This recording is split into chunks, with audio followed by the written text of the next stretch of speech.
வணக்கம் வணக்கம் அன்பு நண்பர்களே, உங்கள் அன்பிற்குரிய ஏகேஜி சித்தார்த்த அபிமன்யு. இன்னைக்கு 11/6/2024 என்னோட அன்பிற்குரிய மருதமலம் முருக மச்சான் கிட்ட எனக்கான விசேஷமான அழைப்பு வந்தது. அடுத்து மச்சானை பார்க்கறதுக்காக பார்த்தீங்கன்னா வந்திருந்தேன்.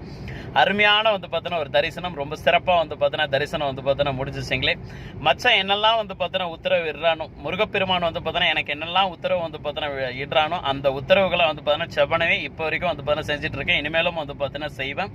நான் அடிக்கடி சொல்ற மாதிரி பார்த்தீங்கன்னா அரசியலில் எப்பேற்பட்ட மாற்றங்கள் வேணாலும் பார்த்தீங்கன்னா நிகழலாம். யாருக்கும் எதுவும் நிரந்தரம் அப்படின்ற ஒரு விஷயங்கள்லாம் பார்த்தீங்கன்னா கிடையாதுங்களே. எப்பேற்பட்ட பார்த்தீங்கன்னா அதிசயங்கள் வேணாலும் பார்த்தீங்கன்னா நிகழலாம். அந்த அதிசயங்களால் பார்த்தீங்கன்னா தமிழ்நாட்டுக்கும் சரி இந்தியாவுக்கும் சரி நல்லதே பார்த்தீங்கன்னா நடக்குங்களே. ஆன்மீகத்திற்கும் இந்து மதத்திற்கும் சைவ சமய சித்தாந்த கோட்பாடுகளுக்கும் நல்லதாவே பார்த்தீங்கன்னா நடக்கும். அப்பேற்பட்ட அதிசயங்களை இனி வருங்காலங்களில் லைவா பார்த்தீங்கன்னா பார்க்கலாம். இது வெறும் தொடக்கம் மட்டும்தான். இதுக்கப்புறம் லைவா பார்த்தீங்கன்னா பார்க்கலாம். நன்றிகள்.